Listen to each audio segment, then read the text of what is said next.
Olá, olá, olá! Sejam todos muito bem-vindos a mais uma live. Fazia um tempinho que eu não aparecia por aqui. Estamos voltando para fazer aquele bate-papo, né, tirar as dúvidas de vocês, conversar um pouquinho sobre oncologia, né, como que a gente tem feito ao longo, né, desses últimos meses aqui, sempre com lives nas quartas-feiras. Acho que foram 2 ou 3 quartas-feiras que acabei falhando, mas agora já estamos de volta. Vão chamando todo mundo, vão mandando aviãozinho, pessoal do TikTok, pessoal aqui do Instagram, vamos chamar para botar bastante povo nessa live e para a gente esclarecer as dúvidas do pessoal.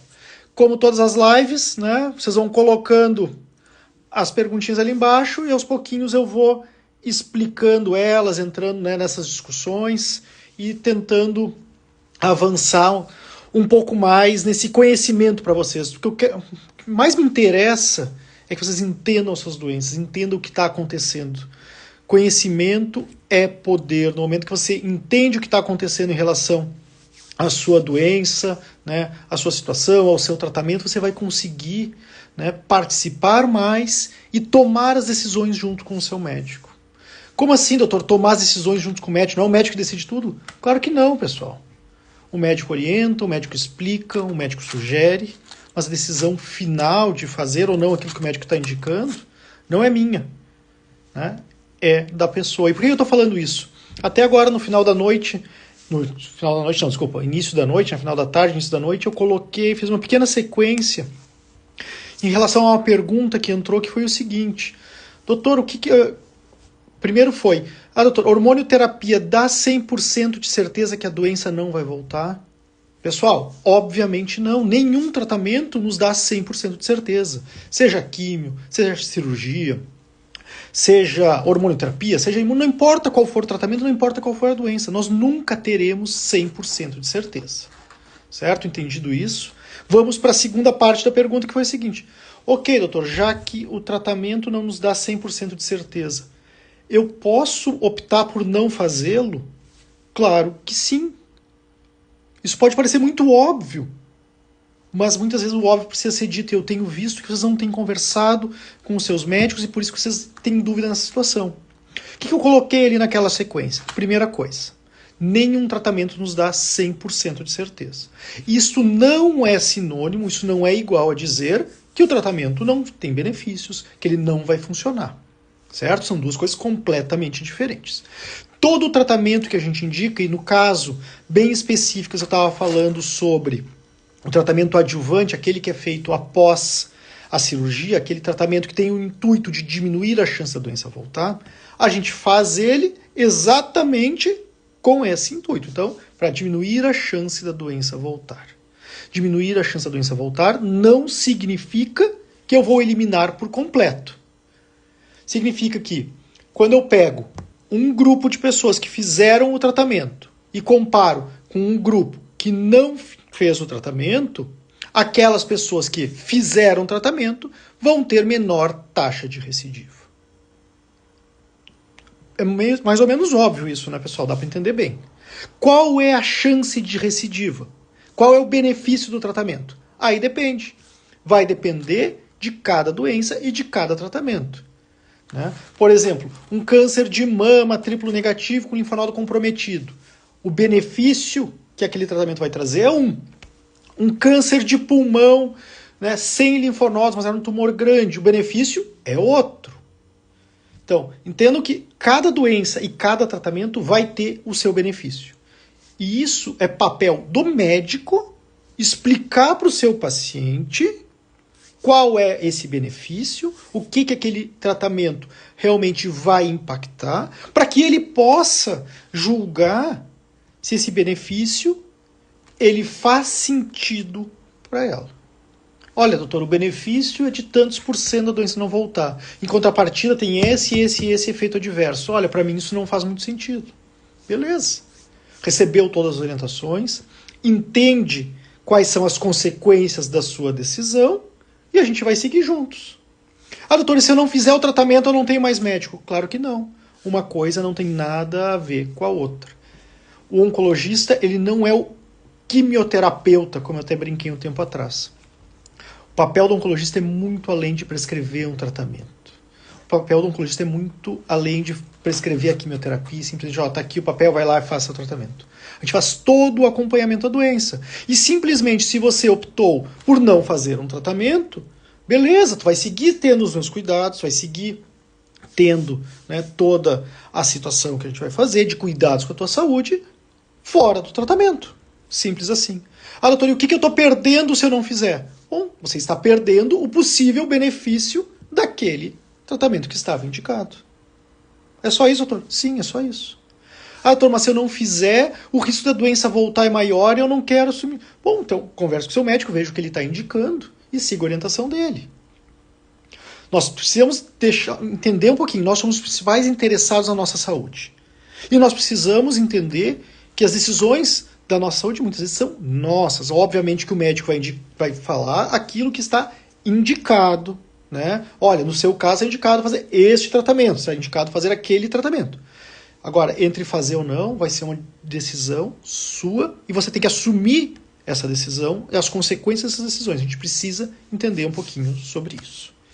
Certo? Vou entrar aqui nas perguntinhas de vocês agora, mas antes de eu responder brevemente as perguntas, né, lembrando sempre que isso aqui não é uma consulta médica, que eu não falo de casos específicos, eu não analiso exames específicos, e sim a gente fala sobre conceitos. Enquanto que eu estou passando todos esses avisos, vocês vão lá e vão enviar essa live para os amigos, vão chamar todo mundo para cá, né? Porque quanto mais pessoas estiverem aqui, mais pessoas vão ter conhecimento, vão entender melhor sobre essa doença. Então, conto com vocês com isso, deem like, né? Mandem para todo mundo, que a gente vai entrar agora nas perguntas, tá? E eu vou começar com a primeira pergunta aqui no TikTok. O resultado contém um in situ, mesmo ele sendo invasivo, ele vai ser in situ. Ó, aí já temos conceitos errados, tá? Não existe carcinoma in situ invasivo.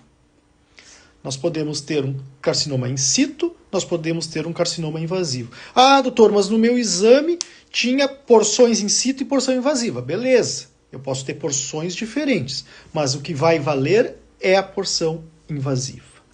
Por que não posso ter um in situ invasivo? Porque o conceito de carcinoma in situ é aquele tumor que não é invasivo ainda. No momento em que ele passa a ser invasivo, ele deixou de ser in situ. Entendido esse ponto? Vamos lá. O doutor fala sobre neutropenia cíclica. Não sei muito bem o que se refere a neutropenia cíclica, mas talvez, né, tentando buscar o entendimento, seja aquela neutropenia que ocorre a cada ciclo de quimioterapia. Nós temos que lembrar que quando a gente faz o tratamento, né, dependendo do esquema de quimioterapia, ele vai ser feito a cada 3 semanas, a cada 2 semanas, uma vez por semana. Isso vai depender de cada protocolo. E quando faz o tratamento, depois, né, como consequência da quimioterapia, nós vamos ter diminuição das células de defesa. Isso é diminuição da imunidade, isso significa neutropenia na palavra médica, certo? E a gente sabe que quando eu faço uma quimioterapia X, depois de tanto tempo eu vou ter a baixa da imunidade e depois ela vai subindo. E para fazer a próxima quimioterapia eu preciso estar com a imunidade recuperada. Por que chamam de cíclica? Porque aquela baixa da imunidade que ocorre por um período, depois melhora. Daí eu faço a quimio de novo, cai de novo. Né? E depois vai subindo, que nem uma onda, tá certo? Entendido, pessoal? Vamos lá, vamos procurar agora mais perguntinhas.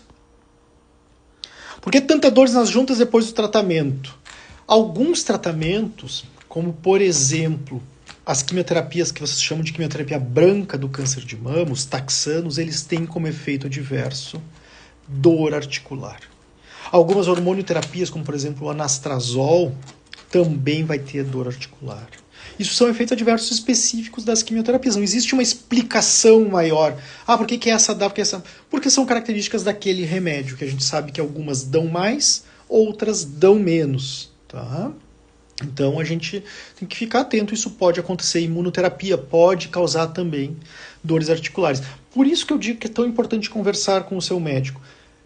Respondam para vocês mesmo aí. Não precisa escrever no chat. Nada. Se quiser escrever no chat, pode escrever também. Mas assim, ó, você sabe qual é o objetivo do seu tratamento? Por que você está fazendo este tratamento? Por que você está recebendo este remédio?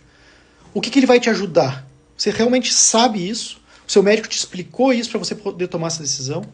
E 2, você sabe quais são os principais efeitos adversos deste tratamento? O que você precisa cuidar? Qual é o momento de fazer contato com o seu médico? Você sabe isso? Foi explicado isso para você? Se não foi, na próxima consulta, vocês precisam sentar a bunda na cadeira, na frente do médico e dizer, olha, doutor, me explique isso. Por que eu estou fazendo tratamento? Qual é o benefício desse tratamento na minha doença? Eu quero saber, eu preciso entender. 2. Quais são os possíveis efeitos adversos? 3. Quando que eu tenho um efeito adverso que a gente chama de alarme, de risco? O que eu devo fazer quando acontece isso? Vocês precisam saber isso, senão vocês estão fazendo um tratamento completamente no escuro e é por isso que vocês ficam com tantas dúvidas. Porque vocês não sentaram para conversar com o seu médico. Às vezes foi falado, mas eu sei que dentro de toda aquela confusão, ansiedade, estresse da consulta, não ficou gravado. Isso também acontece. E é por isso que em todas as minhas consultas eu faço uma breve revisão do caso. Olha, qual é o seu diagnóstico? Adenocarcinoma de intestino. Onde a doença está? Localizada? Avançada. O seu tratamento é este. Esta quimioterapia, por exemplo, Folfox, nós vamos fazer ela por 6 meses, porque é uma doença localizada, com o intuito da doença não voltar, ou diminuir a chance da doença voltar. Olha, rápido. 1 minuto a gente revisa isso tudo e fica na ponta da língua e você fica entendendo o seu caso. E é isso que vocês precisam pedir para o seu médico fazer. Porque com isso vocês vão entender a sua situação e vai diminuir a ansiedade, vai aumentar a tolerância ao tratamento, que vocês vão saber o porquê que estão fazendo aquele tratamento. Tá? Façam esse exercício, vejam como as coisas melhoram. Vamos lá, vamos aqui para a galera do TikTok de novo. Sei que cada tipo depende do tipo de câncer, mas qual a diferença de oral para intravenosa? Basicamente, oral para intravenosa, a diferença é a forma que a gente administra. Tá? O que acontece? Nós temos algumas quimioterapias, e do ponto de vista agora de fármaco mesmo, que precisam ser feitas na veia. Nós temos outras em que a forma que aquela medicação foi desenvolvida pode ser dada em comprimido. Normalmente, os remédios que são na veia não têm comprimido e vice-versa. Mas nós temos um exemplo que eu tenho tanto na veia como em comprimido. E é o chamado 5-fluoracil. É uma quimioterapia muito utilizada, principalmente para tumores gastrointestinais. É a quimio da bombinha para quem tem câncer de intestino que leva para casa. Né? E nós temos um composto com o mesmo perfil de atividade que o 5-fluoracil que é feito na veia, que pode ser feito pela boca. E que todos vocês já ouviram falar, que é a capecitabina. A capecitabina é o 5-fluoracil em comprimidos. Tá bem? Vamos lá. Boa noite, doutor. Estou com gastrite nervosa atacada. O que você me indica para melhorar? Indico consultar com o seu médico, tá? Aqui a gente não fala sobre medidas específicas para cada pessoa. A gente fala sobre conceitos. Eu não posso passar orientações médicas, eu não posso passar condutas nenhuma, tá? Fale um pouco sobre câncer de intestino e sobre quimioterapia, quando não está fazendo efeito. Bom, pergunta super ampla, né? Mas vamos lá, quando que a quimioterapia não está fazendo efeito? Até comentei um pouquinho ontem, o post de ontem foi sobre isso. Quando a gente tem um tumor que volta a se desenvolver. O que é um tumor que volta a se desenvolver? Aquele tumor que começa a crescer, né? Ou surgimento de lesões novas. Isso é o que a gente considera progressão de doença. Desculpa. E no momento que a gente tem um tumor que está se defendendo daquele tratamento, nós precisamos trocar de tratamento, trocar de forma de atacar a doença. Eu sempre faço algumas figuras de linguagem. Se eu pense num exército atacando um outro exército. Eu começo a atacar pela frente.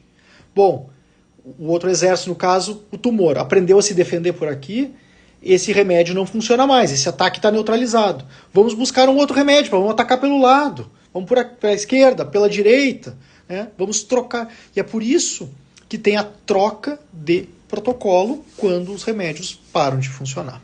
Tá bem? Vamos lá. Fala sobre metástase hepática. Metástase hepática nada mais é do que um câncer primário que surgiu em algum outro local que foi se instalar no fígado, que foi crescer no fígado. O que é, né, uma linguagem popular, né, a metástase é a casinha, é a raiz do câncer. É um câncer que saiu de um local e foi para o outro. Como que a gente trata a metástase no fígado? Nós vamos tratar conforme o tumor primário. Se o tumor primário era um câncer de mama que está com metástase no fígado, nós vamos tratar para câncer de mama. Se o tumor primário era um câncer de pulmão que foi para o fígado, nós vamos tratar para câncer de pulmão. Se o tumor primário era um câncer de intestino, nós vamos tratar como um câncer de intestino. Como assim, doutor? O que nos importa é a célula que deu origem, porque ela vai continuar tendo aquelas mesmas características do tumor que surgiu. Então, eu tendo um tumor que surgiu, né, de mama que foi para o intestino, eu não vou tratar, de mama que foi para o fígado, eu não vou tratar como um câncer primário de fígado, porque as células que estão ali são células de câncer de mama. Elas são sensíveis ao tratamento para câncer de mama. Certo? Vamos lá, mais um pouquinho aqui. Ó, o Isaac tá na live. Aí, meu amigo, um abração. Tô treinando tênis aqui, hein? Tá na hora de sair o nosso desafio. Doutor, tem visto um bom retorno com pembrolizumab? O que é pembrolizumab? Pembrolizumab, né, o nome de farmácia dele é o Keytruda. Ela é uma imunoterapia. A imunoterapia é um tratamento em que não ataca o câncer. Eita, agora complicou, né? Como assim não ataca o câncer? Para que eu vou fazer? Porque é um tratamento que faz o corpo reconhecer o câncer como algo ruim. Que faz o corpo, as células do câncer, mais especificamente os linfócitos T do nosso corpo, reconhecerem o câncer como um invasor e voltar a atacar ele. O câncer, quando ele começa a se desenvolver, é como se ele colocasse um disfarce. Colocou uma peruca, colocou um bigode, está com uma outra roupa, para que as nossas células de defesa não o reconheçam como algo ruim. No momento, né, em que eu uso a imunoterapia, eu estou arrancando esse disfarce, eu estou tirando fora o óculos, estou tirando fora o bigode, estou tirando fora aquela peruca e fazendo com que as células de defesa reconheçam como algo ruim e voltem a atacar. A imunoterapia não funciona para todos os tumores.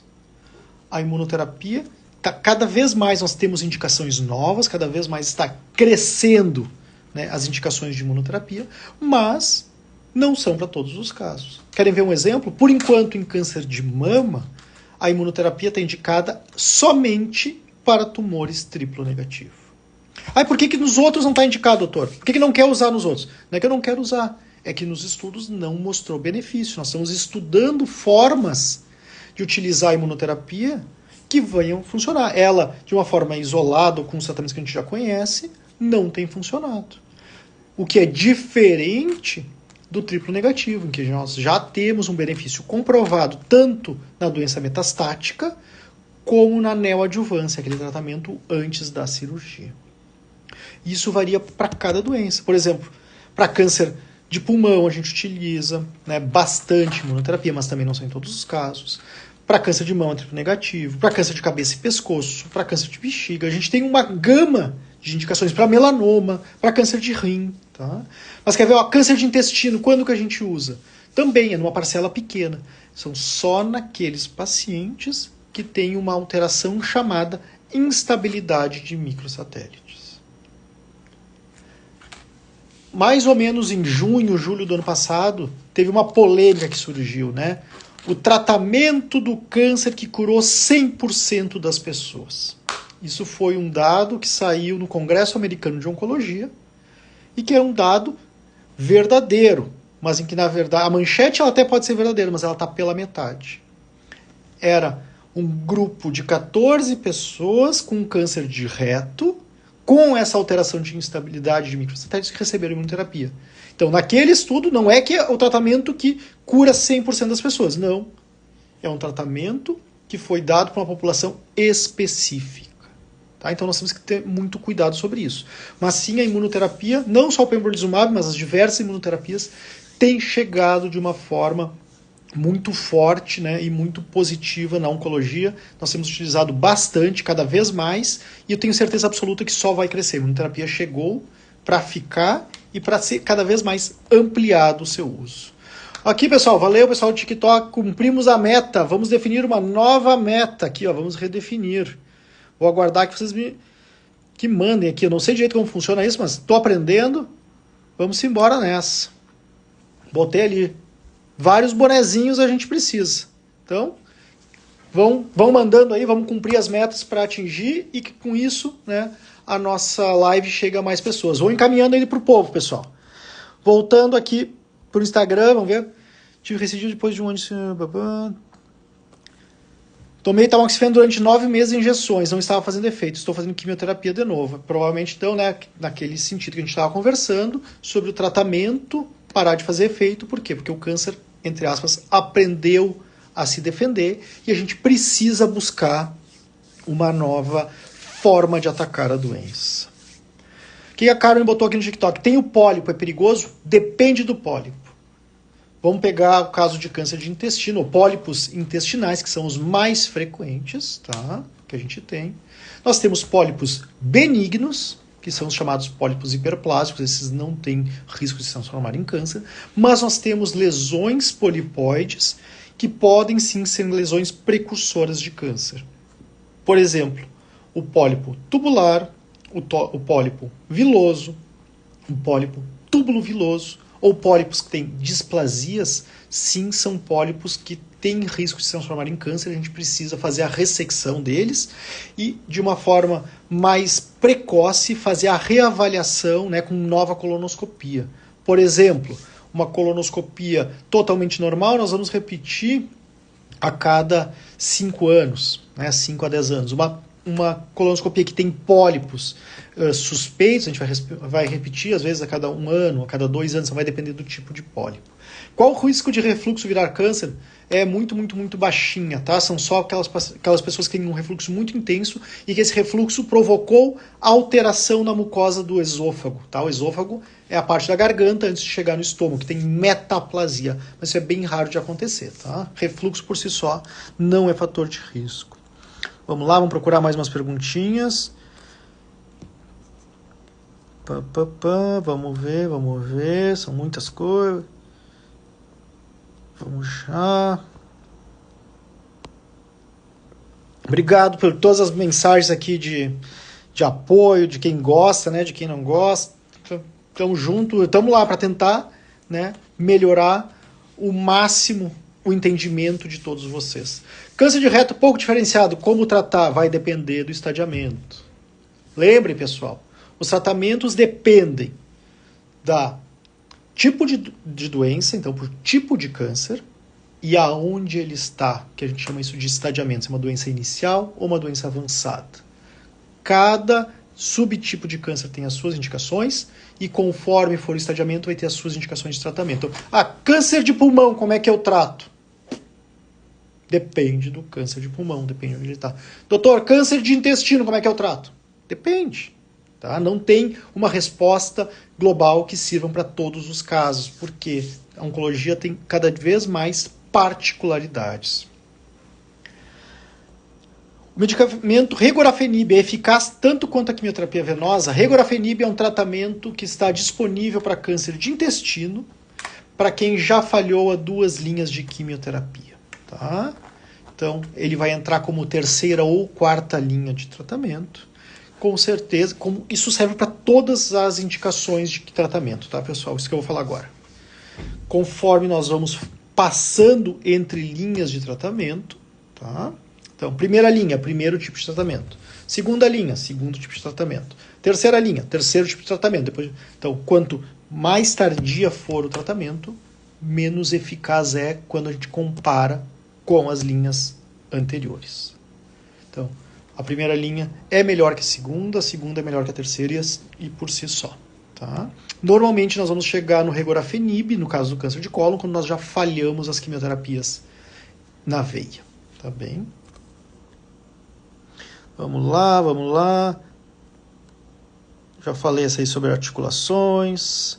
Doutor, câncer triplo negativo com resposta completa na cirurgia, mas com linfonodos positivos. É uma metástase?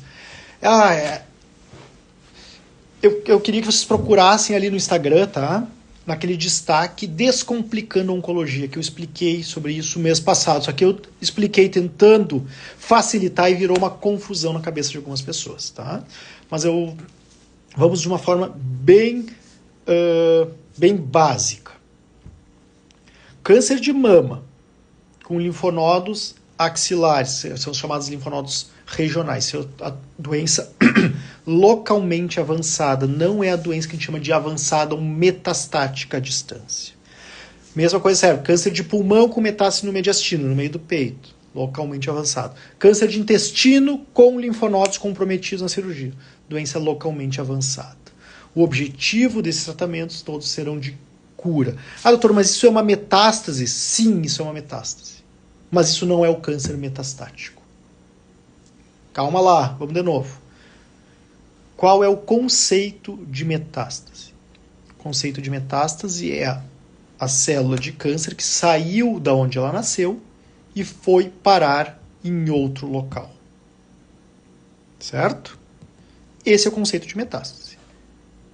Qual é o conceito de doença metastática?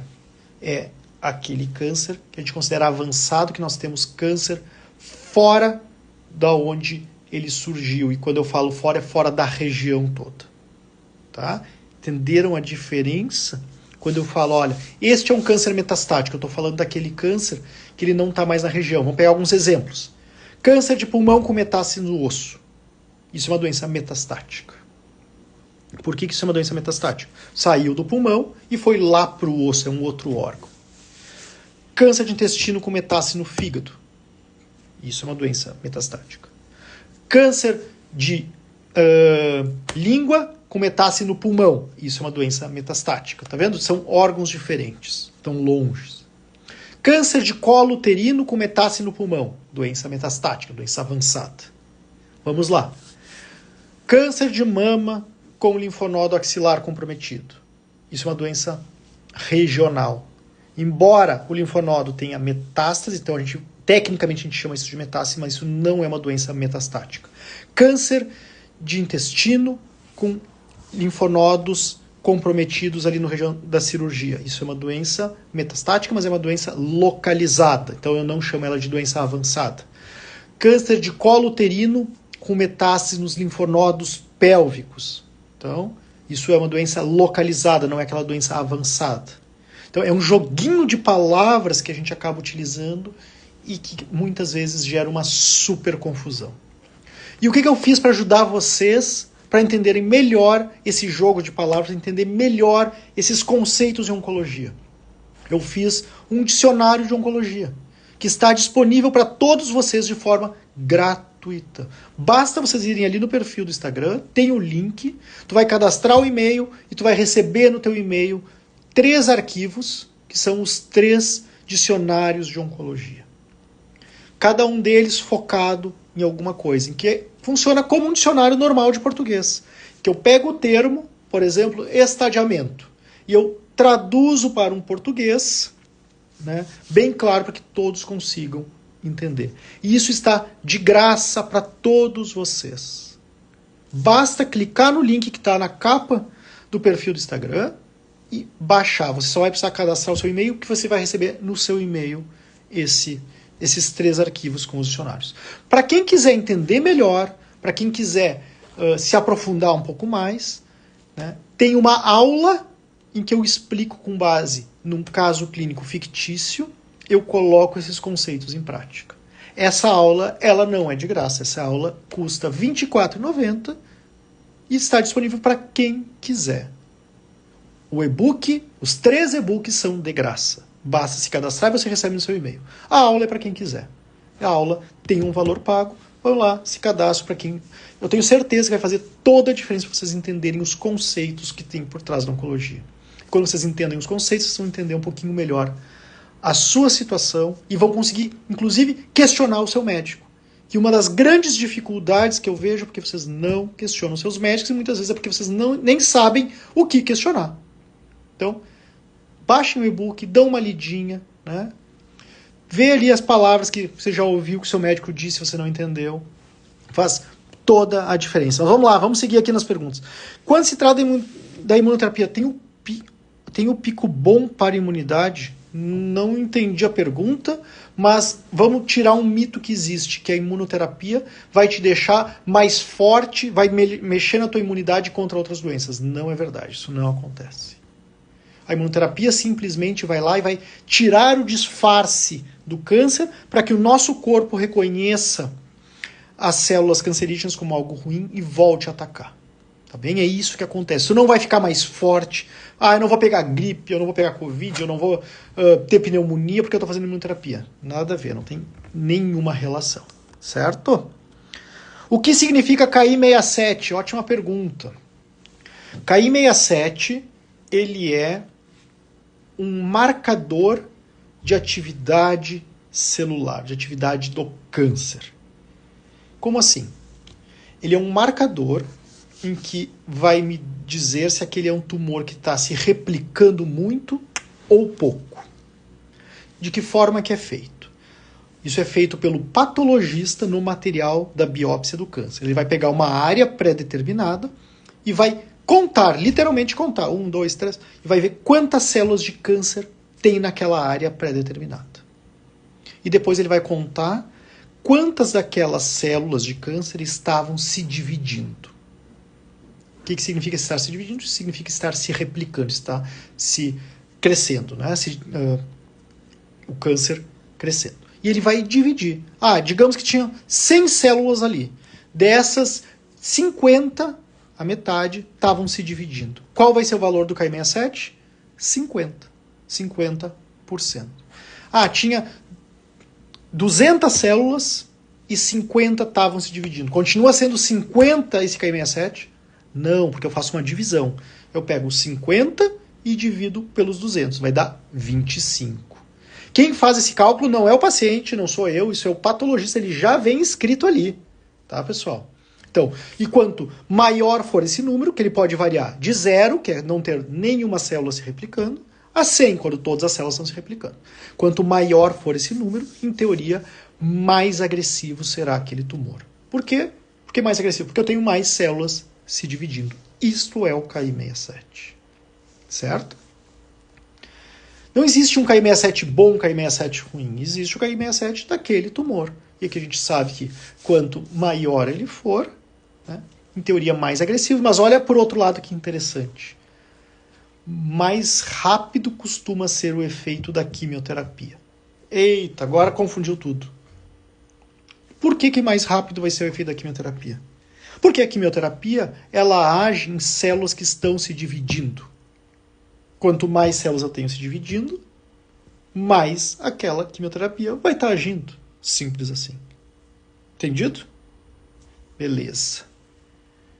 Quando as biópsias da inconclusiva tem algum câncer do colo do útero, o que é uma biópsia inconclusiva ou um exame inconclusivo? É um exame em que eu não consigo dizer o que tem. Ele não foi conclusivo, ele não me dá uma conclusão, ele não me dá segurança para dizer o que tem ali. Então, uma biópsia inconclusiva é uma biópsia em que eu não... é um resultado que não me dá significado nenhum. Tanto ele não me diz que tem câncer, como não me diz que não tem câncer. Eu preciso seguir a investigação. Certo? Porque está inconclusivo. Inconclusivo significa não ter conclusão, eu não saber o que é. Doutor, tratava uma doença autoimune. Doutor, tratava uma doença autoimune. Fiz esterectomia, então foi descoberta lesão pequena na biópsia. Olha, dá pra se dizer que teve sorte. Como assim, doutor? Tive câncer e tive sorte. Teve sorte no sentido de ter sido indicado uma esterectomia, que é a retirada do útero, por outra causa se encontrou um câncer. Um câncer bem inicial. Veja. Então, eu não estou dizendo que você teve sorte de ter câncer, estou dizendo que você teve sorte no sentido de ter sido indicado um tratamento por outra doença e esse tratamento ter encontrado um tumor antes mesmo dele se manifestar. E eu quero pegar esse ponto, esse gancho, para dizer para vocês uma coisa que é importantíssimo. Toda vez que é feito um procedimento no corpo, então, cirurgia de apendicite, tirada da vesícula, tirada um sinal de pele, precisa ir para a patologia. Doutor, mas era só uma apendicite, era uma inflamação, era só uma pedra na vesícula. Pessoal, às vezes a gente tem câncer escondido, como nesse caso que a gente está comentando ali, que não estava aparecendo ainda, a gente vai encontrar na biópsia ali, analisando aquela peça. Ou, quem nos garante que essa apendicite não foi porque tinha um tumor ali obstruindo? Eu já cansei de pegar casos, isso é muito comum em câncer de pele, em que se tirou um sinalzinho, é um sinalzinho benigno, e foi para onde? Foi para o balde. Não se fez a análise. E depois chega lotado de doença metastática. Ou assim, não foi nem retirar o resultado do exame que fez. Ou fez o exame e deixou lá no fundo da gaveta achando que estava tudo certo. Se tivesse alguma coisa o médico ia me chamar.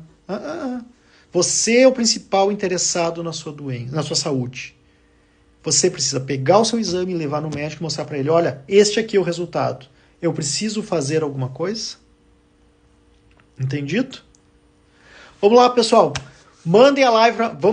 Temos que aumentar o número de pessoas aqui. Está muito pequeno hoje.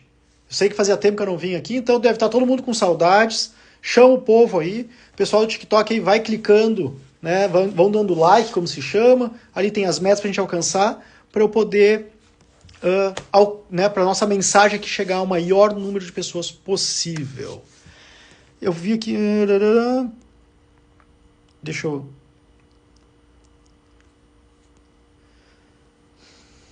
Eu quero ver uma mensagem. Doutor, fale sobre câncer de mama triplo negativo. Essa pergunta entra em todas as lives, em todas as caixinhas de perguntas. Então vamos lá, de uma forma bem breve. Câncer de mama triplo negativo em 60 segundos. Vamos ver se eu consigo. Sempre que eu tenho um câncer de mama, eu preciso fazer a análise molecular do subtipo de tumor. Tá?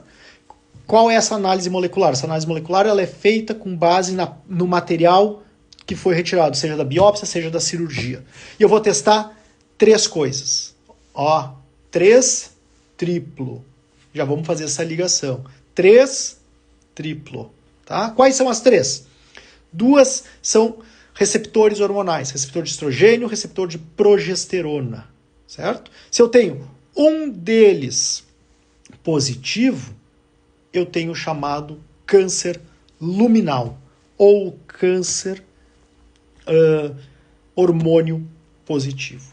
E para esses tumores, faz sentido, em algum momento do tratamento, eu utilizar bloqueio hormonal. Não vou entrar mais a fundo nisso, tá? Mas para o paciente, né, para aquele tumor que eu tenho receptores hormonais, ele é o hormônio positivo, eu faço, né, de alguma forma, hormônio faz sentido. Para quem não tem receptores hormonais, não faz sentido nenhum nós trabalharmos com bloqueio hormonal. Beleza, já falei de 2. Qual que é o terceiro? HER2. O HER2, eu sempre brinco assim, é como se fossem umas anteninhas, né, de televisão ou de rádio que todas as nossas células apresentam. E essas anteninhas ficam captando os sinais do corpo, né, no sentido de cresça, se desenvolva, né, se divide. Quanto mais antenas eu tenho, mais sinal eu capto, certo? Então nós temos, né, aqueles tumores HER2 autoexpressores ou HER2 positivos, que são quando eu tenho 3 cruzes nesse exame, então que nós vamos ter HER2 positivo. Então quais são os 3 marcadores que eu olho? Receptor de estrogênio, receptor de progesterona, HER2. 3. Quando eu tenho os 3 negativos, o que eu tenho? Tumor triplo negativo. Básico assim. E no triplo negativo, como eu não tenho receptores hormonais, eu não vou usar bloqueador hormonal. Como eu não tenho HER2, eu não vou usar o remédio que bloqueia as anteninhas. Por que eu não vou usar? Porque eu não tenho. Entendido? Às vezes as coisas são um pouquinho mais simples do que parece. Tá? E basicamente é isso. E o nome dela, né, me fala sobre essa situação. Entrou uma pergunta ali enquanto eu estava falando sobre isso, que eu achei interessante, algo que a gente não fala muito. Doutor, fale um pouquinho sobre sarcomas. O que é sarcoma? Sarcoma é um tipo de doença, de uma neoplasia maligna, que é dos tecidos moles, que a gente chama, das carnes, entre aspas, tá? Da gordura, do músculo. O mais frequente são sarcomas dos músculos. Então, tem sarcoma da perna, tem sarcoma do braço, tem sarcoma de útero. Eu posso ter sarcoma de estômago, de qualquer órgão. Tá? São os tecidos de sustentação. E dentro desta situação, os sarcomas, eles são tumores que têm uma característica bem interessante. Eles não costumam se dar metástase ou se espalhar para os linfonodos. O sarcoma, geralmente, as suas metástases são diretas para outros órgãos, é o que a gente chama de metástases hematogênicas, certo? Quando eu tenho um sarcoma localizado, o tratamento será com cirurgia. Posso utilizar radioterapia, quimioterapia, concomitantes da cirurgia, depois da cirurgia, vai depender de cada caso, mas o grosso do tratamento acaba sendo com cirurgia, com ressecção. Quando a doença é avançada, e no sentido que eu falo avançada é metastática, a cirurgia já não faz mais sentido. Por quê? Porque eu tenho doença em outros locais. Nesses casos, o tratamento vai ser o que eu chamo de tratamento sistêmico, que pegue o corpo todo. E o tratamento sistêmico utilizado para sarcomas vai ser quimioterapia. Seja na veia, que é o mais comum, mas nós temos também, né, o Votriente, que é o Pazopanib, uma opção de quimioterapia. Não é bem uma quimioterapia, mas é um tratamento sistêmico que é em comprimidos. Tá certo? Falamos sobre sarcomas. Tô ficando sem voz aqui já, pessoal. Ai. Vamos lá. Mais um pouquinho. Vamos ver se tem mais alguma coisinha aqui no TikTok. Mais alguma pergunta diferente sobre tumor embrionário do sistema nervoso central. Isso é uma doença muito mais de criança, né? Eu não faço oncologia pediátrica, tá? Mas pegando tumores do sistema nervoso central, o grande foco vai ser o tratamento de ressecção, de cirurgia, tá? Estou falando dos tumores do sistema nervoso central e em alguns casos depois a gente vai indicar radioterapia, né? Se não for possível fazer a ressecção, o tratamento vai acabar sendo com radioterapia. Tumores de criança eu não trato, tá, pessoal? E é uma formação completamente diferente. Nós temos a oncologia adulta e a oncologia pediátrica. São formações diferentes, distintas, tá? Então eu acabo não falando sobre tumores pediátricos, porque eu não tenho formação para isso. Então eu nem me meto, porque daqui a pouco eu estou falando coisas erradas e tudo que eu não quero é trazer conceitos errados para vocês. Tá bem? Já falei sobre pólipos hiperplásicos. Pólipos hiperplásicos são alterações benignas, não tem risco de malignidade, tá bom? Pessoal, muito obrigado pela presença de todos por aqui. Eu vou encerrando. Eu estou já sem voz. Espero que tenham gostado da live. Se possível, semana que vem vou tentar entrar de novo, né? Assim a gente vai construindo essas conversas. Curtam os posts, compartilhem, né? Enviem para o pessoal, para todo mundo seguir e receber as informações, que quando vocês tiverem informações, vocês vão ter capacidade de decisão. Tá? E tendo capacidade de decisão, vocês vão ter um conhecimento maior e vão participar e vão se sentir muito melhor nessas questões. O Wesley perguntando, quando eu faço lives? Não tem data certa, tá, Wesley? Era em quartas-feiras, às 8 horas, mas por questões de trabalho ficou bem difícil de eu manter todas as quartas-feiras. Então, geralmente eu vou entrando quando eu consigo ter um tempinho, né? E as lives, eu jogo elas todas lá pro canal do YouTube, tá? Elas ficam gravadas para vocês terem um acesso a posteriori, tá bom? Um abraço a todos, um beijo no coração, que Deus abençoe todos vocês. Tchau, tchau!